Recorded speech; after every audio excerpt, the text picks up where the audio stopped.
आज मैं आपके लिए लेके आया हूं क्लास 11th का सबसे इंपॉर्टेंट चैप्टर जिसका नाम है provision and reserves. Provision and reserves के बारे में बताने से पहले मैं सबसे पहले आपको यह बताना चाहता हूं कि आप इसको पढ़ेंगे एक बार और काम आएगा बार बार।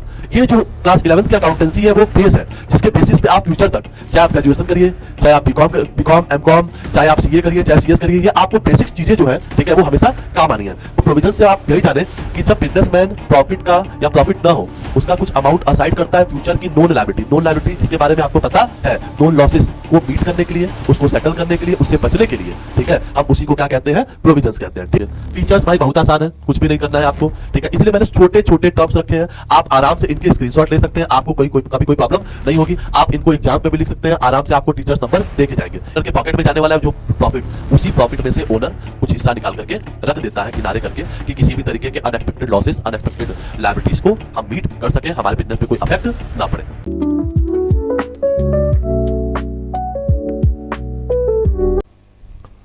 Hello students, welcome back to the channel Comet Hub. तो आज मैं आपके लिए लेके आया हूं क्लास 11th का सबसे इंपॉर्टेंट चैप्टर जिसका नाम है provision and reserves. Provisions and reserves के बारे में बताने से पहले मैं सबसे पहले आपको यह बताना चाहता हूं कि आप इसको पढ़ेंगे एक बार और काम आएगा बार बार। ठीक है, हम क्लास 11th के जो भी चैप्टर्स पढ़ते हैं, चाहे वो डेप्रिसिएशन हो, चाहे जर्नल हो, चाहे लेजर हो, चाहे ट्रायल बैलेंस हो, चाहे कोई भी थ्योरेटिकल पार्ट हो, चाहे चैप्टर नंबर 1 की बात करें, चाहे चैप्टर नंबर 2 की बात करें, चाहे चैप्टर नंबर 3 की बात करें, ये सारी चीजें आपको साथ छोड़ने वाली नहीं है। ठीक है, ये जो क्लास 11th की अकाउंटेंसी है वो बेस है जिसके बेसिस पे आप फ्यूचर तक, चाहे आप ग्रेजुएशन करिए, चाहे आप बीकॉम एमकॉम, चाहे आप सीए करिए, चाहे सीएस करिए, ये आपको बेसिक्स चीजें जो है ठीक है वो हमेशा काम आनी है। तो आइए फटाफट स्टार्ट करते हैं हम प्रोविजंस एंड रिजर्व्स के बारे में। तो सबसे पहले हम बात करते हैं प्रोविजंस के बारे में कि प्रोविजंस क्या होते हैं। तो सबसे पहले देखते हैं कि प्रोविजंस क्या होते हैं। ठीक है, डेफिनेशन बताने से पहले मैं आपको यह बताना चाहता हूं कि प्रोविजंस होते क्या है। तो देखिए, कंपनी क्या करती है, अपनी नॉन लायबिलिटीज से, अननोन नहीं, नॉन लायबिलिटीज से मीट करने के लिए पहले से कुछ अमाउंट असाइड करके रखती है, किनारे करके रखती है कि फ्यूचर में कोई अनएक्सपेक्टेड तो नहीं हो सकता, एक्सपेक्टेड ही हो सकता है क्योंकि नॉन लायबिलिटी है। देखिए, दो टाइप की लायबिलिटीज के बारे में हम लोग जनरली बात करेंगे, एक तो होगी नॉन लायबिलिटीज और दूसरी होगी अननोन लायबिलिटीज। नॉन लायबिलिटीज ऐसी लायबिलिटीज जिसके बारे में आपको पता है, और अननोन लायबिलिटी जिसके बारे में आपको पता नहीं है। तो देखिए, प्रोविजंस होते क्या हैं। A provision is an amount set aside out of profits to meet a known liabilities और लॉस। ठीक है, तो प्रोविजंस होते क्या है, प्रॉफिट के कुछ पार्ट को असाइड करके रखते हैं। प्रॉफिट है 1 लाख, 2 लाख, 3 लाख, 4 लाख, 5 लाख, कुछ भी प्रॉफिट है, प्रॉफिट के कुछ पार्ट को हम असाइड करके रखते हैं, किनारे करके रखते हैं। क्यों भाई? क्योंकि कोई नॉन लायबिलिटीज हो या कोई नॉन लॉसेस हो उससे हम सेटल कर पाए। The amount of which can not be determined accurately, सबसे इंपॉर्टेंट बात, जिसका अमाउंट आपको एक्यूरेटली पता नहीं है। देखिए, सिंपल सा कॉन्सेप्ट हम आपको ये बताते हैं, आपको पता है कि किसी तरीके की लायबिलिटी, किसी तरीके का लॉस ऑकर होने वाला है, ये परम सत्य है, इस बात को मान लीजिए। ठीक, आपको ये बात पता है कि किसी तरीके की लायबिलिटी ऑकर होने वाली है, किसी तरीके का आप बिजनेस में लॉस होने वाला है, बट आपको उसका अमाउंट एक्यूरेटली पता नहीं है। बस वही क्या है, प्रोविजंस है। सिंपल सी बात है भाई। तो देखिए, it is charge against profit. सबसे अच्छी बात क्या है, बिजनेस में प्रॉफिट हो चाहे लॉस हो, आपको प्रोविजंस कैलकुलेट करना ही करना पड़ेगा। ठीक है, ये सब नहीं है कि बिजनेस में प्रॉफिट होगा तभी हम प्रोविजंस का अमाउंट असाइड करेंगे, बिजनेस में प्रॉफिट नहीं होगा तो प्रोविजंस का अमाउंट असाइड मतलब किनारे नहीं करेंगे। चाहे बिजनेस में प्रॉफिट हो चाहे बिजनेस में लॉस हो, आपको पक्की बात है कि कुछ ना कुछ अमाउंट असाइड करना पड़ेगा प्रोविजंस के लिए। ठीक है, meaning it must be created even if the business makes no profit. वही बात है, चार्ज अगेंस्ट द प्रॉफिट का सिंपल सा मतलब ही है। ठीक है, इसमें क्या बोला गया है, ये बोला गया है कि आपको इसको क्रिएट करना है जब बिजनेस कोई प्रॉफिट नहीं अर्न करेगी तो भी। तो इस चार्ज अगेंस्ट प्रॉफिट और चार्ज थ्रू द प्रॉफिट, दो इंपॉर्टेंट टर्म्स है जो फ्यूचर तक आपको काम आने हैं। अब चार्ज अगेंस्ट द प्रॉफिट क्या है भाई, चार्ज अगेंस्ट द प्रॉफिट जो होता है, ठीक है, वो क्या होता है कि बिजनेस में प्रॉफिट हो चाहे बिजनेस में लॉस हो, उससे मतलब नहीं है, आपको वो चीजें प्रोवाइड करनी ही करनी पड़ेगी, सिंपल सी बात है, ठीक है। और चार्ज थ्रू दी प्रॉफिट क्या है कि भाई प्रॉफिट होगा तो वो अमाउंट असाइड करेंगे, प्रॉफिट नहीं होगा तो वो अमाउंट असाइड नहीं करेंगे, सिंपल सा कॉन्सेप्ट।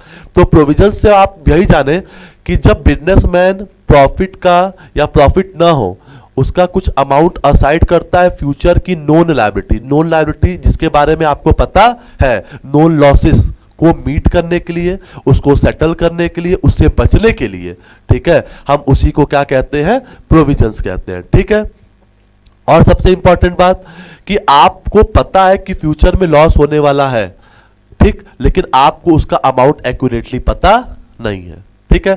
ये सबसे सिंपल डेफिनेशन मैंने लिख के दी हुई है, आप आराम से इसका स्क्रीनशॉट ले सकते हैं, आराम से इसके नोट्स भी प्रिपेयर कर सकते हैं। छोटा सा है, 3-4 पन्ने में प्रोविजन एंड रिजर्व का सारा नोट्स क्या हो जाएगा, 3-4 पन्ने में भी नहीं, मुश्किल से 2 पेज से 3 पेज लगेंगे, आपके सारे नोट्स आपके प्रोविजन रिजर्व के कंप्लीट हो जाएंगे और हमेशा आपको जिंदगी भर काम आने हैं।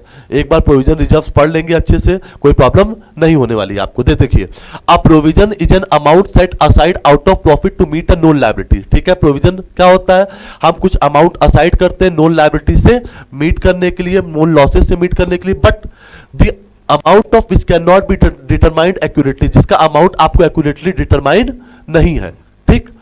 It is charge against profit, meaning it must be created even if the business makes no profit. ये अगेंस्ट द प्रॉफिट चार्ज करते हैं, चाहे बिजनेस में प्रॉफिट हो चाहे बिजनेस में लॉस हो, आपको प्रोविजन चार्ज करने ही करने हैं, ठीक है। यही सब बातें बोली गई हैं। कुछ एग्जांपल्स है, क्या एग्जांपल्स है, provision for bad and doubtful debt. Provision for bad and doubtful debt बताने से पहले हम आपको यह बताना चाहते हैं कि देखिए भाई, 2-3 इंपॉर्टेंट टर्म्स हैं। क्या, पहला था बैड डेब्ट्स। बैड डेब्ट्स क्या होते हैं, when the debtor become insolvent and nothing is recovered from his state, ठीक है। जब डेटर्स इंसॉल्वेंट घोषित हो जाता है, उससे कुछ भी रिकवर नहीं होता है, उस अमाउंट को हम क्या कहते हैं, बैड डेब्ट्स कहते हैं। तो प्रोविजन फॉर बैड डेब्ट्स क्या होते हैं, तो देखिए, अब पक्की बात है, कोई भी बिजनेसमैन है, चाहे सोल प्रोप्राइटर की बात करिए, चाहे कंपनी की बात करिए, ठीक है, चाहे पार्टनरशिप फर्म की बात करिए, किसी की भी बात करिए, ठीक, अगर कोई भी बिजनेसमैन बिजनेस चला रहा है तो पक्की बात है उधार माल बेचा होगा, इसमें कोई कमी तो होगी नहीं, पक्की बात है कि उधार माल बेचा ही बेचा होगा।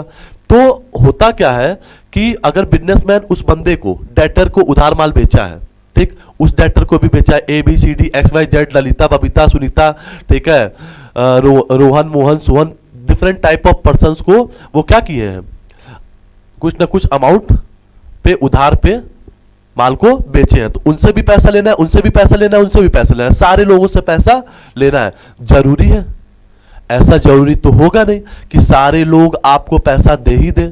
तो कंपनी क्या करती है, बिजनेसमैन क्या करता है, चाहे बिजनेसमैन सोल प्रोप्राइटर चला रहा हो, चाहे बिजनेसमैन कंपनी चला रहा हो, चाहे बिजनेसमैन क्या चला रहा हो, पार्टनरशिप फर्म चला रहा हो, ठीक है, वो क्या करते हैं, कुछ अमाउंट असाइड रख देते हैं, ठीक है, किस नाम से, provision for bad and doubtful debts के नाम से। क्यों, क्योंकि उनको शंका होती है, शक होती है। आपको पता ही है, दुनिया में सब कुछ का इलाज है मगर शक का इलाज नहीं है। अगर कोई पर्सन किसी पे शक कर रहा है तो उसको किसी भी हकीम से, किसी भी डॉक्टर से, किसी भी वैद्य से आप मिलवा दीजिए, ठीक है, किसी भी पर्सन से, कितना भी नॉलेजेबल पर्सन से, कितना ज्ञानी देवता से मिलवा दीजिए, मगर उसका सॉल्यूशन नहीं हो सकता है। दुनिया में सब कुछ का इलाज है, शक का इलाज नहीं है।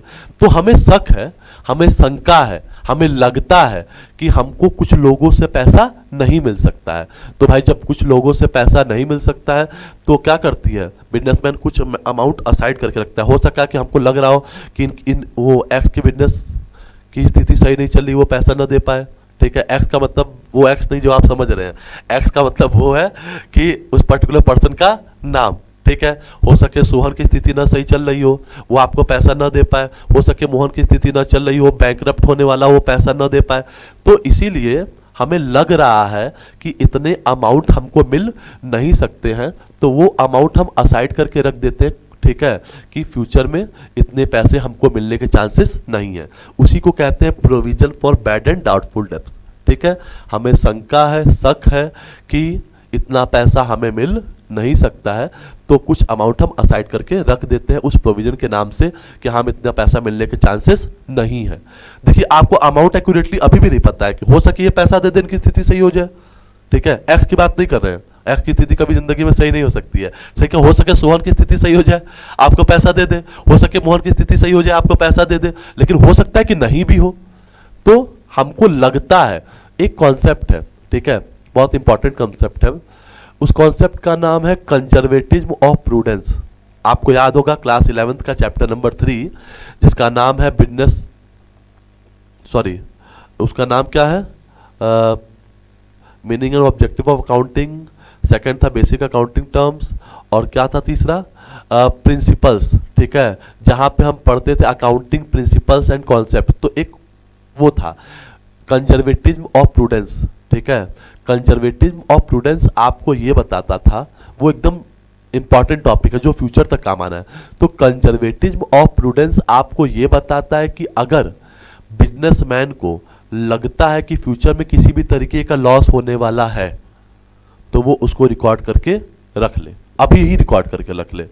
अगर उसको लगता भी है कि फ्यूचर में किसी भी तरीके का लॉस होने वाला है तो उसको रिकॉर्ड करके रख ले।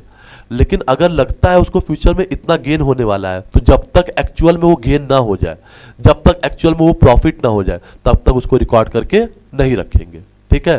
तो कंजर्वेटिव ऑफ प्रूडेंस यही बताता है, अगर फ्यूचर में आपको किसी भी तरीके का लॉस लगता है, आपको लगता है किसी भी तरीके का घाटा होने वाला है, तो आप उसको अभी रिकॉर्ड करके रख लीजिए। लेकिन आपको लगता है कि किसी तरीके का फायदा होने वाला है, तो जब तक वो फायदा एक्चुअल में हो ना जाए तब तक उसको रिकॉर्ड करके मत रखिए। इसलिए मैं आपको अभी बता दिया कंजर्वेटिव ऑफ प्रूडेंस, क्योंकि ये टर्म बार बार कहीं ना कहीं यूज होने वाले हैं, ठीक। तो आई थॉट आपको क्लियर होगा provision for bad and doubtful debts क्या होते हैं। दूसरा है प्रोविजन फॉर डेप्रिसिएशन। आप सबको पता है कि एसेट्स की प्राइस हमेशा दिन पे दिन क्या करती रहती है, डिक्रीज होती रहती है, ठीक है। एक्सेप्ट लैंड, वो भी एक्सेप्शनल केस है, लैंड की वैल्यू इंक्रीज ही होती रहती है, मगर जो भी एसेट्स हैं उनकी डे बाय डे वैल्यू क्या होती रहती है, डिक्रीज होती रहती है।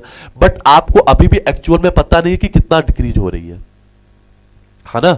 आपको अभी भी पता नहीं है कि लैंड की वैल्यू, सॉरी मशीन की वैल्यू, प्लांट की वैल्यू, फर्नीचर की वैल्यू कितनी डिक्रीज हो रही है। बट हम एक सर्टेन अमाउंट कैलकुलेट करके बताते हैं कि हाँ इतनी डिक्रीज हुई होगी, 10%, 5%, 15%, 20%, जो कुछ भी है, ठीक है।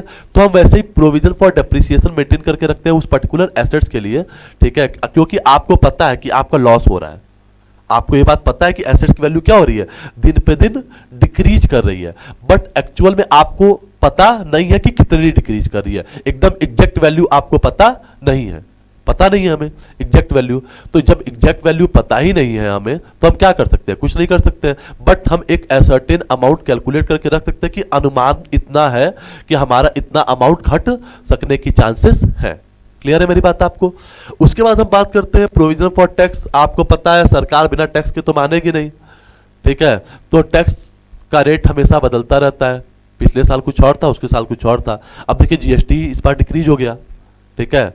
तो बिजनेसमैन क्या ज्यूम किया होगा, आपको इतना टैक्स देना होगा, बट हो सके सरकार का नियम कानून चेंज हो जाए, ठीक है। सरकारें बदल जाती हैं तो नियम कानून नहीं बदल सकते हैं, आप ये बताइए।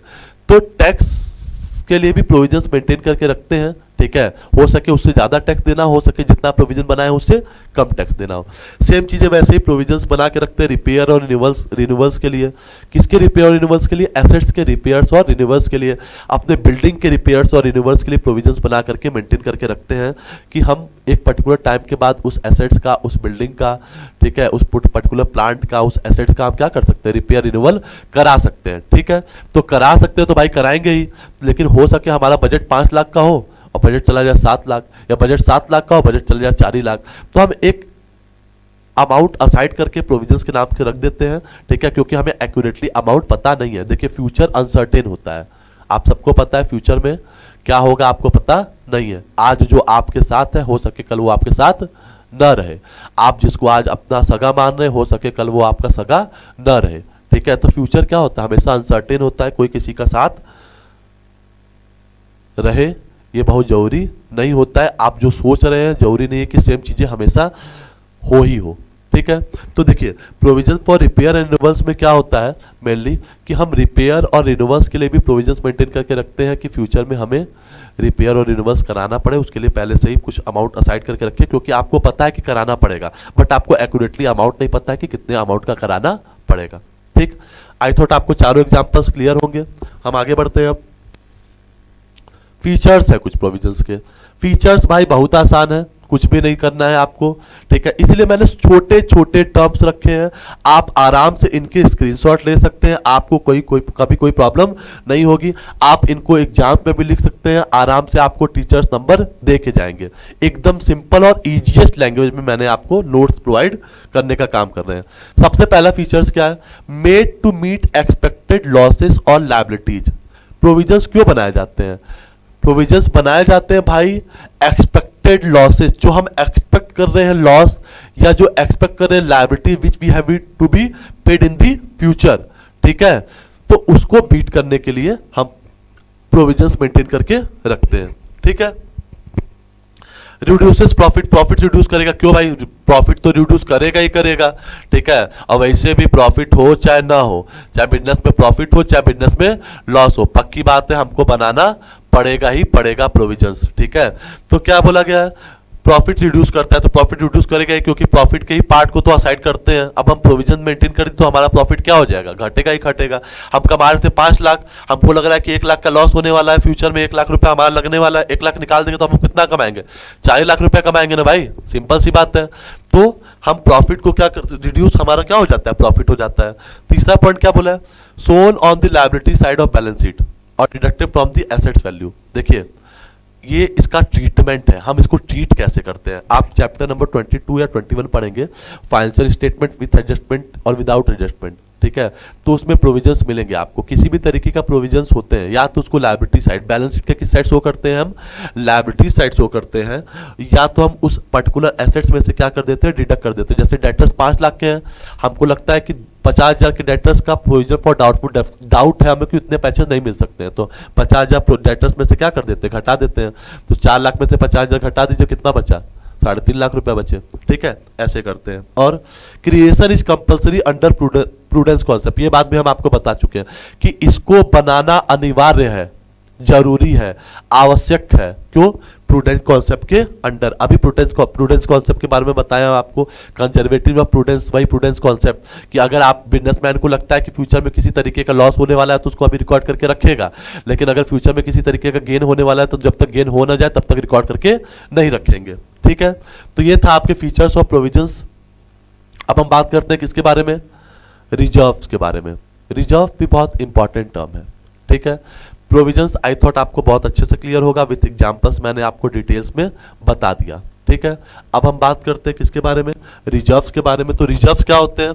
अ reserve is the amount set aside out of profit to strengthen the financial position और meet any future unknown loss, ठीक है। प्रॉफिट का अमाउंट असाइड करके रखते हैं बिजनेस की फाइनेंशियल पोजीशन के स्ट्रेंथ को अच्छा रखने के लिए, बेस्ट रखने के लिए, ग्रोन अप रखने के लिए, बढ़ते रहने के लिए, ठीक है। और meet any future unknown losses, unknown losses को मीट करने के लिए। अननोन लॉसेस, देखिए अननोन लॉसेस कहिए या अननोन लायबिलिटीज कहिए, दोनों बात क्या है? सेम है, ठीक है। तो प्रॉफिट कंपनी अर्न कर रही है, प्रॉफिट का कुछ अमाउंट असाइड करके रख देती है। जैसे हमारे घर में पापा कमाते हैं, मम्मी अर्न करती है, भैया अर्न करते हैं, दीदी अर्न करती है, तो जो भी हिस्सा कमाते हैं उसका कुछ पैसा किनारे करके रख देते हैं। मम्मी लोग ज्यादा करती हैं, ठीक है, करती हैं कि नहीं?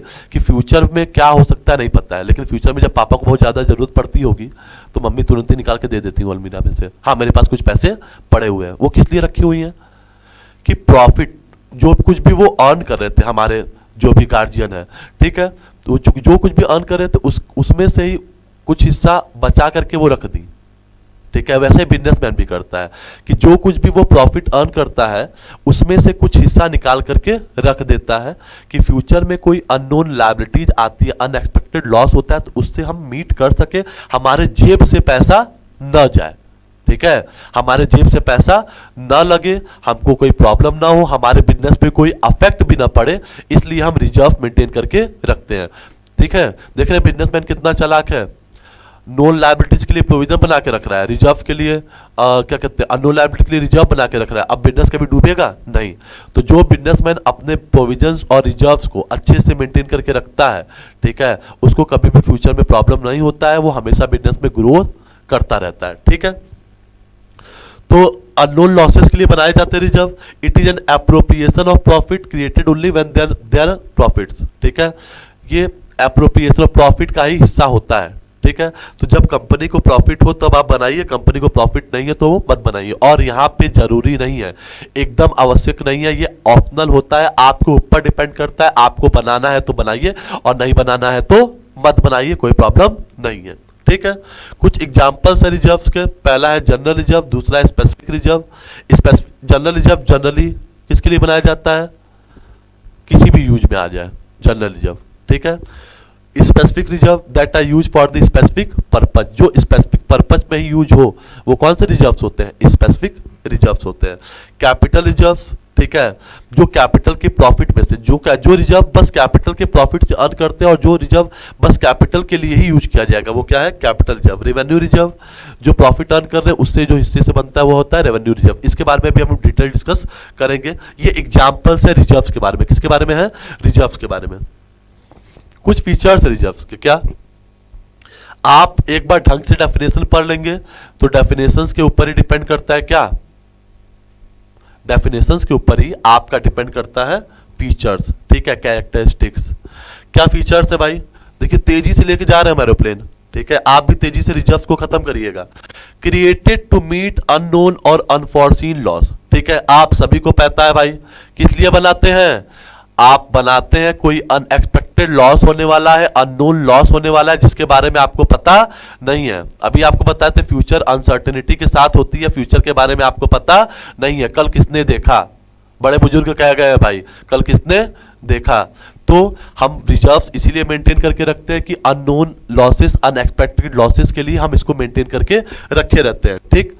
Does not reduce profit, it is made after calculating net profit, ठीक है, ये प्रॉफिट रिड्यूस नहीं करता है, इसको हम लास्ट में प्रिपेयर करते हैं, जब लास्ट में जो प्रॉफिट, ठीक है, फाइनल प्रॉफिट होता है उसी हिस्से में से जो एकदम ओनर के जेब में जाने वाला है, ठीक है, ओनर के पॉकेट में जाने वाला है जो प्रॉफिट, उसी प्रॉफिट में से ओनर कुछ हिस्सा निकाल करके रख देता है किनारे करके कि किसी भी तरीके के अनएक्सपेक्टेड लॉसेस, अनएक्सपेक्टेड लायबिलिटीज को हम मीट कर सके, हमारे बिजनेस पे कोई अफेक्ट ना पड़े, ठीक है।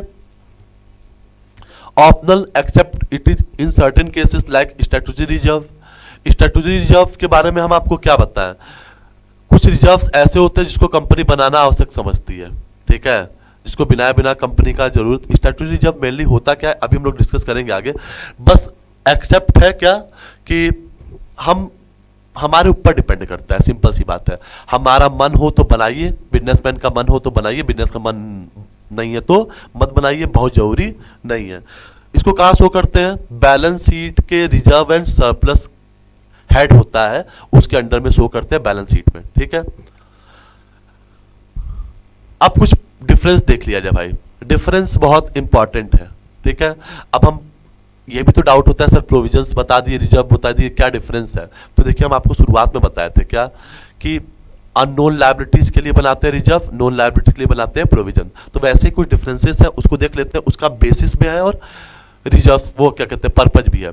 क्या पर्पज है, सबसे पहला पर्पज, प्रोविजन बनाने का पर्पज तो ये है कि नोन लायबिलिटी से मीट करने के लिए, और रिजर्व बनाने का पर्पज क्या है, अननोन लायबिलिटी से मीट करने के लिए। सेम डेफिनेशन में भी था, to meet the known liability in the case of provisions, sorry to meet the unknown liability in the case of reserves, और to meet the known liability in the case of provisions, ठीक है। Nature क्या है, ये charge again the profit बनता है। क्या charge again the profit का मतलब क्या है, चाहे बिजनेस में आपको प्रॉफिट हो चाहे बिजनेस में लॉस हो, ठीक है, चाहे बिजनेस में प्रॉफिट हो चाहे बिजनेस में लॉस हो, प्रोविजंस बनाना जरूरी है, आवश्यक है, इसके बिना काम चलने वाला नहीं है, ठीक है। कंजर्वेटिव ऑफ प्रूडेंस भी बनाता है कि इसको बनाना आवश्यक है, जरूरी है, ठीक है।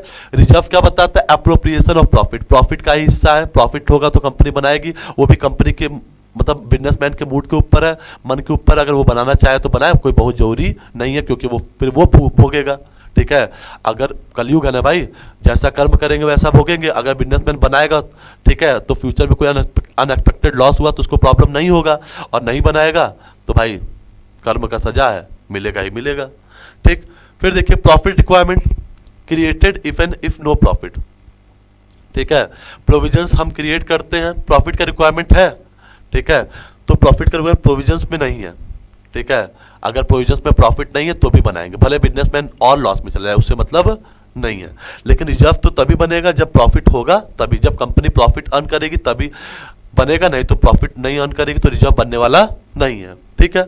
इफेक्ट ऑन प्रॉफिट, ये आपका नेट प्रॉफिट रिड्यूस करती है। क्यों? क्योंकि हम प्रोविजंस किनारे कर देते हैं तो हमारा नेट प्रॉफिट रिड्यूस होगा ही होगा। और रिजर्व जो है वो हमारा डिविजिबल प्रॉफिट जो प्रॉफिट बटने वाला है, ठीक है, जो प्रॉफिट डिस्ट्रीब्यूट होने वाला है, बस वो प्रॉफिट क्या होती है, रिड्यूस होती है। ठीक है। हम बताए थे ना आपको एट लास्ट वाला प्रॉफिट, जो प्रॉफिट एकदम लास्टली क्या होने वाला है, डिस्ट्रीब्यूट होने वाला है between the partners, between the owners, between the proprietors, उसी प्रॉफिट का हिस्सा हम रिजर्व मेंटेन करके रखते हैं।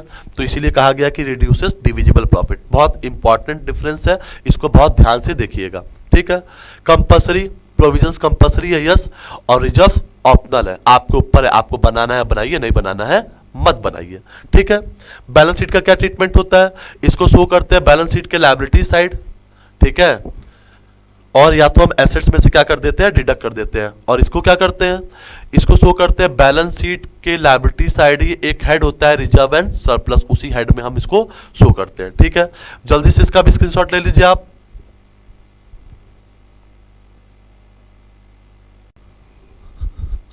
फिर देखते हैं हम आगे टाइप्स ऑफ रिजर्व। अभी मैंने बताया था आपको, मैं टाइप्स ऑफ रिजर्व के बारे में बताएंगे। सबसे पहला रिजर्व है क्या, जनरल रिजर्व। ठीक है। जनरल रिजर्व जो होता है वो जनरली पर्पस के लिए यूज करते हैं, कोई स्पेसिफिक पर्पस नहीं होता है। जनरली जहां पे भी यूज होगा हम वहां पे जनरल रिजर्व का यूज करते हैं, नहीं तो उसको ऐसे ही मेंटेन करके रखे रहते हैं। ठीक है। जनरली किसी भी जगह यूज कर सकते हैं आप जनरल रिजर्व का, बस कोई स्पेसिफिक यूज नहीं है। ठीक है।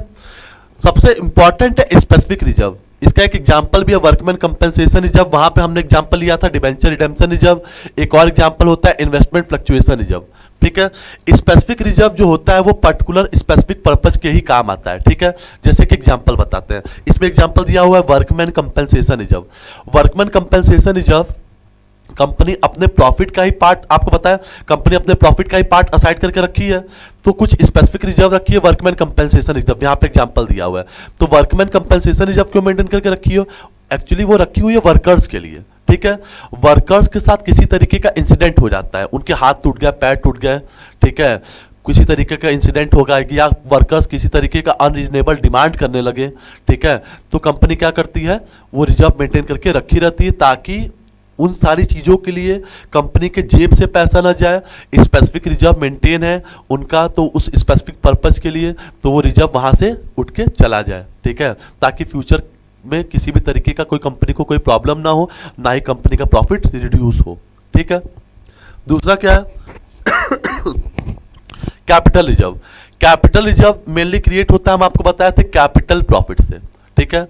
कंपनी के पास कोई एसेट्स पड़े हुए थे, वो कंपनी बेच दी, एसेट्स था 10 लाख का, बिका 15 लाख रुपए में, 5 लाख प्रॉफिट हुआ। उस 5 लाख प्रॉफिट तो कंपनी का हुआ ही हुआ, उस प्रॉफिट में से कुछ पार्ट असाइड करके रख दिए कैपिटल रिजर्व के लिए। क्यों भाई, अब जैसे कैपिटल रिजर्व हो रहा है, कैपिटल प्रॉफिट हो रहा है, वैसे कैपिटल लॉस भी तो हो सकता है, तो कैपिटल लॉस को कैसे सेट ऑफ करेंगे हम, ठीक है, उसके लॉस को कैसे झेलेंगे, तो कैपिटल रिजर्व उसके लिए मेंटेन है। देख रहे कंपनी कितनी चालाक है, बिजनेसमैन कितना चालाक है, different type of reserve maintain करके रखा है। अगर कैपिटल लॉस हो रहा है तो कैपिटल रिजर्व से मेंटेन हो जाएगा, स्पेसिफिक लॉस हो रहा है तो स्पेसिफिक रिजर्व से मेंटेन हो जाएगा। जनरल रिजर्व अलग से मेंटेन करके रखे हैं। रेवेन्यू रिजर्व जो रेवेन्यू प्रॉफिट से होता है, ठीक है, जो कंपनी अलग अलग जगह से रेवेन्यू अर्न करती है, ठीक है, डिविडेंड से जो पैसा आया, इंटरेस्ट से जो पैसा आया, ठीक है, सेल ऑफ गुड्स से जो पैसा आया, तो वो क्या है, रेवेन्यू रिजर्व। ठीक, तो रेवेन्यू रिजर्व जो प्रॉफिट अर्न कर रही, जो रेवेन्यू तरह तरह का रेवेन्यू, डिफरेंट टाइप का पैसा, डिफरेंट सोर्स से कंपनी जो इनकम जनरेट कर रही है, ठीक है, उससे जो पैसा आता है, ठीक है, तो उसी को कहते हैं रेवेन्यू प्रॉफिट। तो रेवेन्यू प्रॉफिट का कुछ हिस्सा रिजर्व मेंटेन करके रख दी, ठीक है, रेवेन्यू रिजर्व से। ठीक, सीक्रेट रिजर्व क्या होता है, सीक्रेट रिजर्व जो कंपनी ट्रू प्रॉफिट नहीं दिखाती है, ट्रू प्रॉफिट एग्जैक्टली जितना प्रॉफिट होता है उतना प्रॉफिट नहीं दिखाती, उससे कम प्रॉफिट दिखाती है और कुछ सीक्रेट रिजर्व मेंटेन करके रखती है। इसको बुक्स ऑफ अकाउंट में शो नहीं करती है, इसके बारे में बस ओनर को पता होता है और किसी को, मतलब प्रोपराइटर को, जो बिजनेस का मालिक होता है उसको पता होता है और किसी को पता नहीं होता है, ठीक है, उसी को कहते हैं अब क्या, सीक्रेट रिजर्व कहते हैं। क्लियर है आपको। तो जनरल रिजर्व के बारे में हम लोग देख लिए। जनरल रिजर्व जो जनरली किसी भी यूज में आ जाए, कोई स्पेसिफिक पर्पज नहीं होता है। स्पेसिफिक रिजर्व क्या होता है? जो स्पेसिफिक यूज के लिए आए, ठीक है। एग्जांपल होता है workman compensation reserve, debenture redemption reserve, debenture को रिडीम करने के लिए जो रिजर्व मेंटेन करके रखते हैं। क्लास 11th बिजनेस स्टडीज में आप पढ़ेंगे डिबेंचर के बारे में। तो डिबेंचर क्या होता है? एक सर्टिफिकेट ऑफ लोन होता है। कंपनी को जब फंड की जरूरत पड़ती है और कंपनी चाहती है कि उसको ज़रूरत ना पड़े किसी के पार्टिसिपेशन की, तो डिबेंचर इशू कर देती है। लेकिन कुछ साल बाद डिबेंचर वापस लेकर के उन डिबेंचर होल्डर को पैसा दे देती है, रिडीम कर देती है। तो कभी कभी ऐसा भी होता है कि डिबेंचर बेचती है 100 रुपये का, लेकिन जब डिबेंचर वापस लेती है तो 110 रुपये ज़्यादा देती है। तो उसके लिए भी रिजर्व मेंटेन करके रखती है, वो भी स्पेसिफिक रिजर्व के अंडर में ही आता है। इन्वेस्टमेंट फ्लक्चुएशन रिजर्व भी मेंटेन करके रखती है, वो भी स्पेसिफिक रिजर्व के अंडर में ही आता है। ये सब का यूज बस स्पेसिफिक पर्पज के लिए होता है। जो पर्टिकुलर स्पेसिफिक पर्पज है उसका यूज है तो उस रिजर्व का यूज करेंगे, नहीं तो यूज नहीं करते हैं, ठीक है। कैपिटल रिजर्व आपको बता दी कैपिटल प्रॉफिट में से ही मेंटेन किया जाता है। कैपिटल प्रॉफिट होगा तो मेंटेन करके रखेंगे और इसका यूज भी करेंगे क्या? कैपिटल लॉसेस के लिए। वैसे ही रेवेन्यू रिजर्व, जो भी different source of income company generate कर रही है उसमें से कुछ पार्ट हटा करके रख देती है रेवेन्यू रिजर्व के नाम से। और सीक्रेट रिजर्व के बारे में आपको बता दें, जब कंपनी एक्चुअल प्रॉफिट से कम प्रॉफिट शो करती है वो क्या है? सीक्रेट रिजर्व है। आई थॉट क्लियर होगा आपको। एक लास्ट है importance of creating provisions and reserve. क्या इंपॉर्टेंस है प्रोविजंस और रिजर्व्स को क्रिएट करना, ठीक है। सबसे इंपॉर्टेंट ये है helps in true and fair presentation of financial statement, ठीक है। हम अगर प्रोविजंस और रिजर्व मेंटेन करते हैं तो हमारे बिजनेस की जो फाइनेंशियल पोजीशन है, इट मीन्स जो एसेट्स और लायबिलिटीज की जो वैल्यू है वो एक्यूरेटली शो होगी, ठीक है, और ट्रू और एग्जैक्टली शो करेगी, ठीक। सबसे इंपॉर्टेंट बात ये है, पहला पॉइंट। दूसरा, insures stability of business during loss, ठीक है। बिजनेस स्टेबल पोजीशन पे चलता रहेगा, ठीक है। लॉस भी होगा तो बिजनेस को बहुत ज़्यादा प्रॉब्लम नहीं होगा। क्यों? क्योंकि फ्यूचर के लॉसेस के लिए चाहे अननोन लॉसेस हो चाहे नोन लॉसेस हो, हम प्रोविजंस और रिजर्व मेंटेन करके रखें तो इससे बिजनेस हमारा क्या होगा? एकदम स्टेबल सेम पोजीशन पे चलता रहेगा, रन करता रहेगा, ठीक है। बिजनेस में फ्लक्चुएशन किसी भी तरीके की अप एंड डाउन नहीं आ सकती है, ठीक है। Follows accounting concept like prudence and conservatism, ये बात हम बता चुके हैं आपको। कंजर्वेटिज्म ऑफ प्रूडेंस, ठीक है, उसको फॉलो करते हैं, ठीक। और builds financial strength and investors confidence, इससे क्या होगा? बिजनेस के इन्वेस्टर्स का, ठीक है, कॉन्फिडेंस लेवल्स बिल्ड होगा। तो जिससे हमारे, देखिए, अगर हमारे साथ के लोग खुश हैं, ठीक है, कहा जाता है ना human resource are the main assets of the organisation. तो अगर हमारे इन्वेस्टर्स खुश हैं, हमारे क्रेडिटर्स खुश हैं, हमारे एम्प्लॉयज खुश हैं, ठीक है, हमारे मैनेजर्स खुश हैं, तो इससे हम हमेशा बिजनेस में क्या करेंगे? ग्रोन अप करते रहते हैं ना। तो सेम चीज़ें होती हैं। तो इसी से क्या होता है? बिजनेस की फाइनेंशियल स्ट्रेंथ बहुत ज़्यादा बिल्ड अच्छे से होती है और हमारा बिजनेस हमेशा क्या करता है? ग्रोन अप करता रहता है। क्लियर है आपको? तो आई थॉट आपको बहुत अच्छा लगा होगा। हमने आधे घंटे में प्रोविजंस और रिजर्व्स खत्म कर दिए हैं। आप आराम से घर पे बैठ के पढ़ सकते हैं। आप इसका स्क्रीनशॉट लेना हो तो ले सकते हैं, ठीक है। एक ये था, हम शुरू से एक बार देख लेते हैं। आपको स्क्रीनशॉट लेना हो तो ले लीजिएगा। सबसे पहले हमने बात किया था प्रोविजंस के बारे में, उसके बाद बात किया था हमने प्रोविजंस फीचर्स के बारे में, उसके बाद बात किया था मीनिंग्स के बारे में, उसके बाद फीचर्स ऑफ रिजर्व्स के बारे में, differences, types of reserves, importance और थैंक्स। आई थॉट आपको वीडियो बहुत अच्छी लगी होगी, तो ज़्यादा से ज़्यादा वीडियो को लाइक, सब्सक्राइब और शेयर करिएगा, ठीक है। और प्रोविजंस और रिजर्व्स इतना इंपॉर्टेंट है भाई ना कि ये फ्यूचर तक काम आने हैं। ऐसा नहीं कि क्लास 11th में पढ़े इसका काम खत्म हो गया। आप अच्छे से पढ़ेंगे, इसलिए मैंने बहुत ढेर सारे एग्जाम्पल्स के साथ बताया आपको, ठीक है। तो जल्दी ही मिलते हैं नेक्स्ट वीडियो में। बहुत बहुत धन्यवाद।